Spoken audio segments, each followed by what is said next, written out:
देश मेरी लाडो। सारे वीरपुर ने देखा था।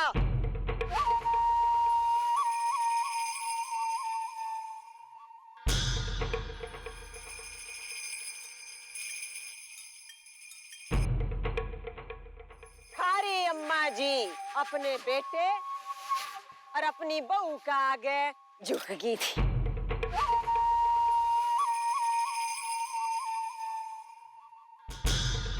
देखा था कि नहीं?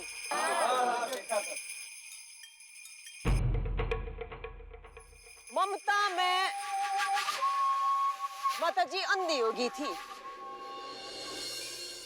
करीब मेरी आंखों का मोतिया हट गया है और इस छोरी की सच्चाई मेरे सामने आ गई से। मेरे घर की बहू और हवेली की इज्जत ने यूं भरी पंचायत में लाके खड़ी करनी पड़गी। या इस छोरी ने कितना बड़ा पाप किया होगा जो मैंने अपनी हवेली की बहू आड़े चौराहे पे लाके खड़ी करनी पड़गी।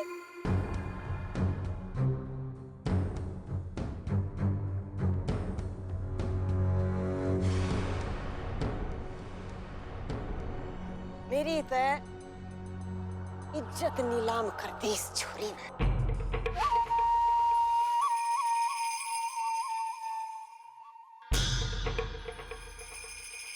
यो क्यों होया?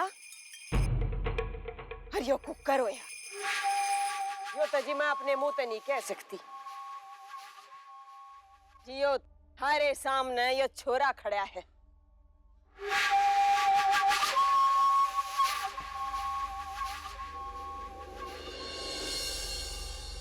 यो एक कहेगा। और सुन छोरे, सब कुछ सच सच बता दिए उसी में तेरी भलाई से।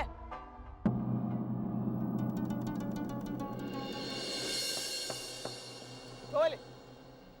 देखिए, मैं जब तक पूरी बात आप लोगों को नहीं बताऊंगा शायद आप लोग मेरा पक्ष नहीं समझेंगे।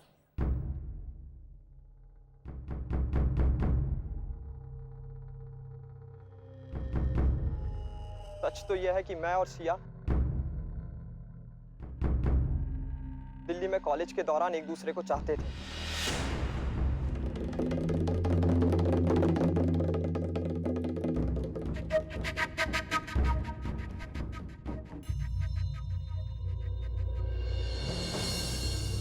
पर आपसी मतभेद के कारण हम अलग हो गए।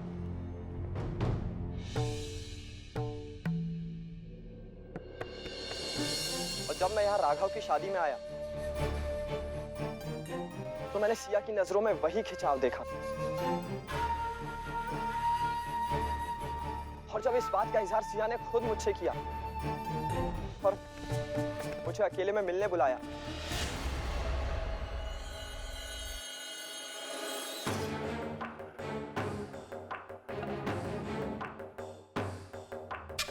ये क्या बकवास कर रहे हो तुम?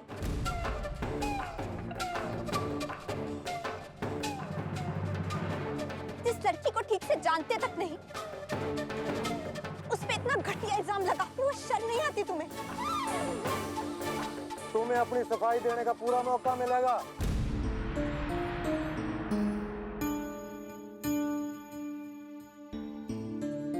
पहला इस चोर ने अपनी बात पूरी कर लेने दो।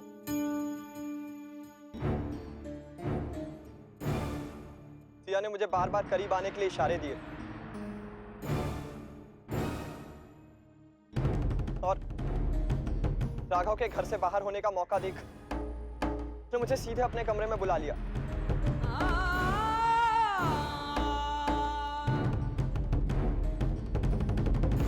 हम दोनों के बीच संबंध बनने ही वाले थे कि अम्मा जी और कस्बे के बाकी लोग वहां पहुंच गए।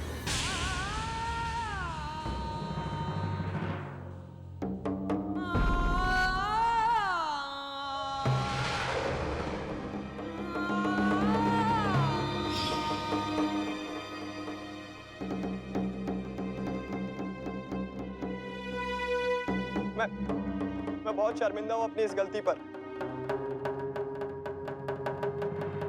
माफ कर दीजिए मुझे। लेकिन ये सब मैंने जानबूझकर नहीं किया।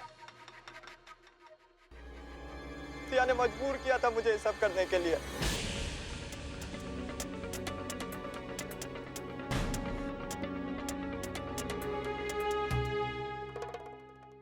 एक गलती हुई है मुझसे, माफ कर दीजिए मुझे। अम्मा जी, मैंने तो लागे ये छोरा बिल्कुल सच बोल रहा है।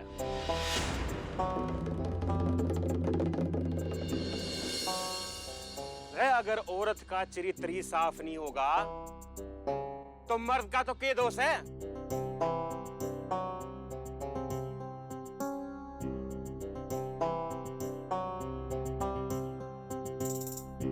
मर तो जाएगा ना भी उसके पास। क्यों भाई? बिल्कुल सही। कोई जबरदस्ती तो ना की थी छोरे ने इसके संग।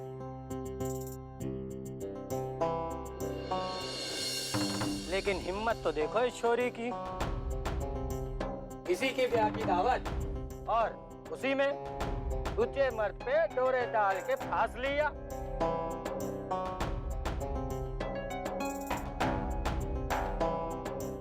मन ने कलयुग देखा है लेकिन ऐसा ना देखा।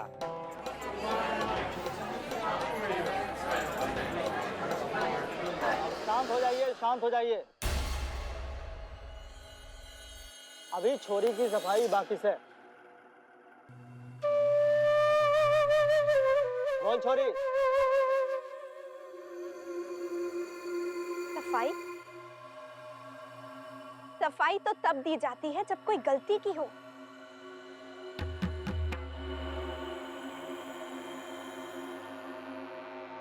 सच्चाई तो ये है कि ये लड़का जो कुछ भी कह रहा है वैसा कुछ हुआ ही नहीं था।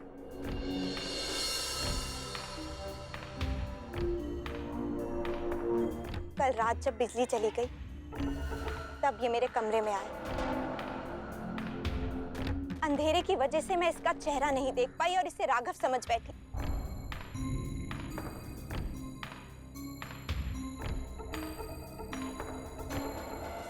लेकिन एक ही पल में मुझे एहसास हो गया कि ये राघव नहीं कोई और है और मैं तुरंत पीछे हट गई। और बदकिस्मती से तभी अम्मा जी और ये लोग वहां आ गए।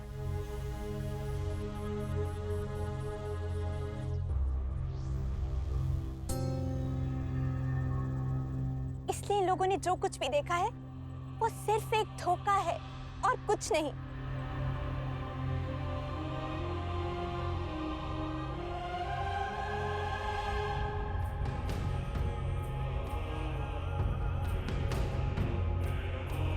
ईश्वर साक्षी है,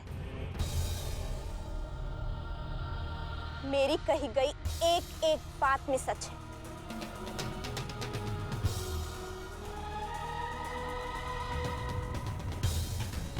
अरे के बतबल। अरे इन 10 लोगों ने जो देखा है वो झूठ से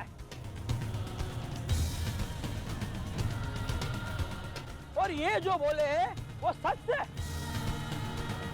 अरे भगवान का नाम लेकर ये अपना झूठ सच साबित कर रहे हैं।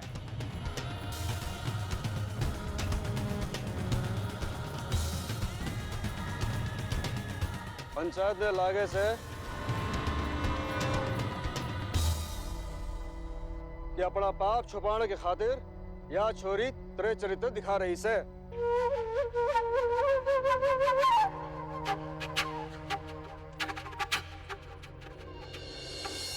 रे छोरी, के कोई गवाह है तेरे पास जो तेरे लिए गवाही दे सके?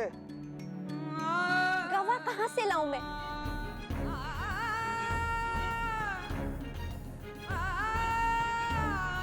ईश्वर के मंदिर में खड़ी होकर कह सकती हूँ कि मैं सच कह रही हूँ।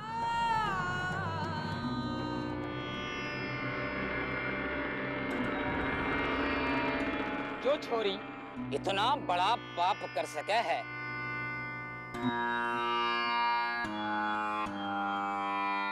उसके लिए ईश्वर का मंदिर और बाजार में क्या फर्क?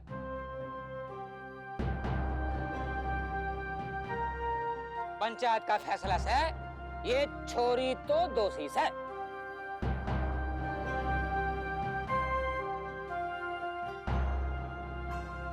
और इसे इसके किए पाप की सजा भरपूर मिलनी चाहिए से। अरे नहीं तो वीरपुर की सारी लुगाइयां का धर्म पर विश्वास उठ जाएगा।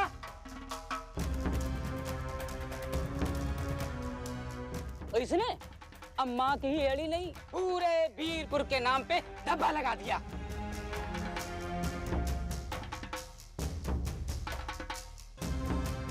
अरे इस कस्बे के छोरे उस कस्बे में सर उठा के घुस ना पावेंगे आज के बाद। इसे कड़ी से कड़ी सजा मिलनी चाहिए से।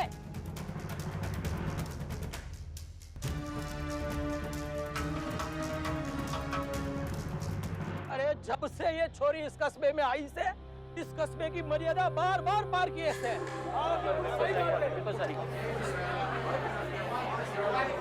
अगर यूं ही चलता रहा तो कोई भी कायदा कानून और चाल चलन न रह जाएगा इस कस्बे का। इस छोरी को सबक सिखाना जरूरी है, कि नहीं भाइयों?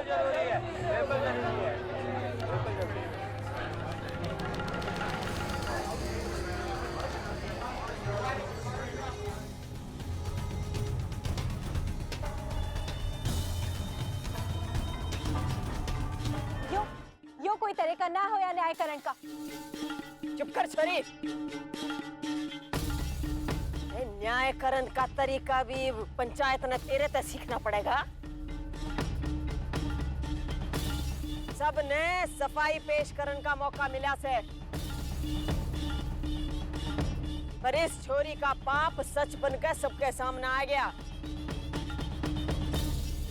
इस छोरी का फैसला तो पंचायतें करेगी।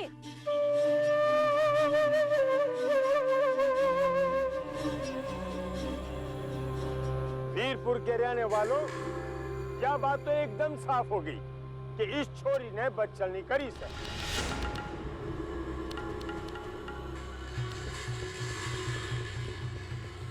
इसका पाप और भी घनघोर हो गया क्योंकि इसके हाथ की मेहंदी भी ना सूखी थी और इससे उस मेहंदी की लाज न रखी गई।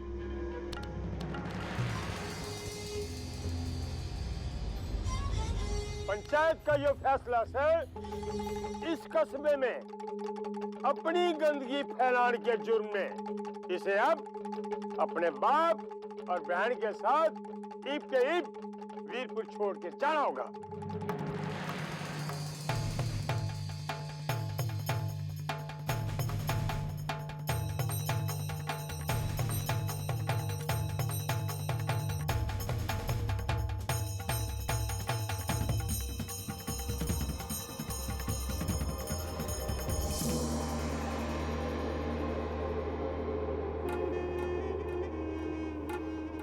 और दोबारा वीरपुर की धरती ने अपवित्र ना कर सके, इसलिए इसका यहाँ कदम रखने की भी मनाही होगी।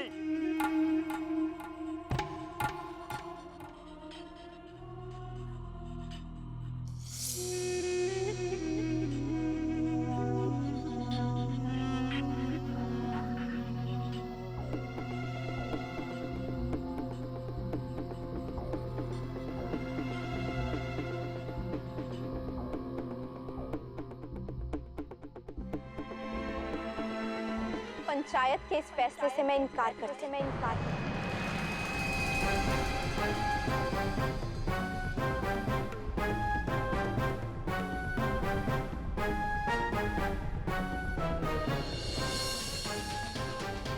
एक औरत पे पहला हक उसके पति का होता है।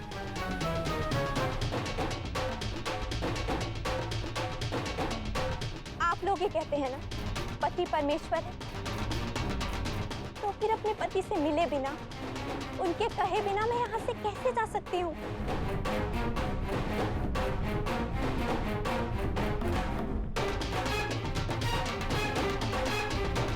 जब तक राघव यहाँ नहीं आ जाते, मैं नहीं जाऊंगी।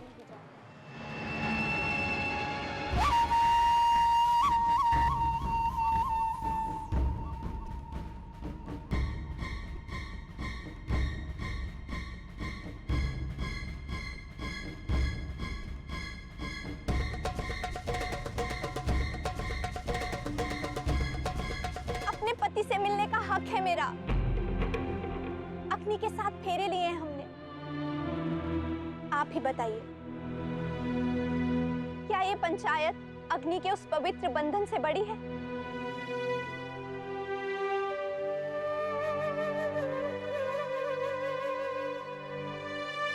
नहीं जाऊंगी मैं। राघव से मिले बिना नहीं जाऊंगी। छोरी, तने पत्नी धर्म की लाज राखी होती, ते पत्नी के अधिकार मांगती।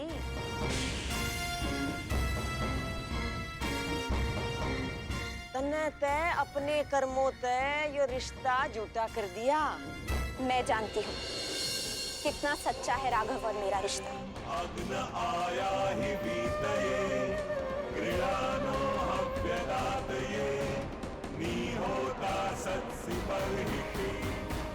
जितना विश्वास मुझे इस रिश्ते पर है, उतना ही विश्वास है आपके बेटे को मुझ पर। राघव इस झूठ का सच सामने लेकर आएंगे।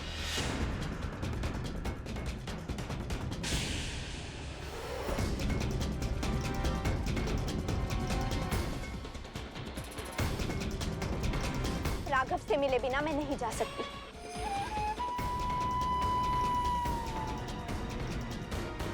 सिया,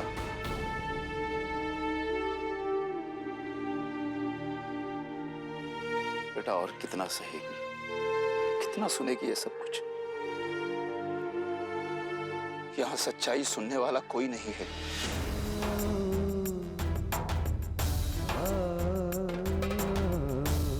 तो क्यों इनके सामने अपनी पवित्रता का सबूत देना चाहती है?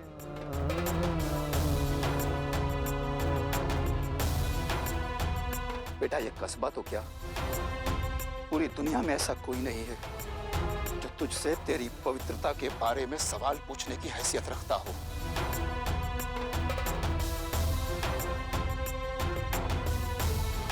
चल तू यहां से बेटा, तू चल मेरे साथ। नहीं पापा,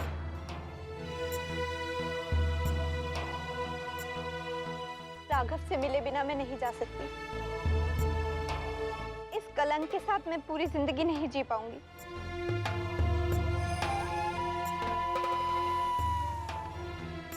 एक बार पापा, सिर्फ एक बार मैं अपने आप को बेकसूर साबित करना चाहती हूँ। राघव के आने तक मुझे इंतजार करना होगा। देखो, पंचायत तुम्हें वीरपुर छोड़ने की सजा सुना चुकी है। पंचों की नजर में तो तेरे ते पाप हुआ है, और फिर भी तने अपने पति के लौटने तक का समय चाहिए तो पंचायत दे सकती है।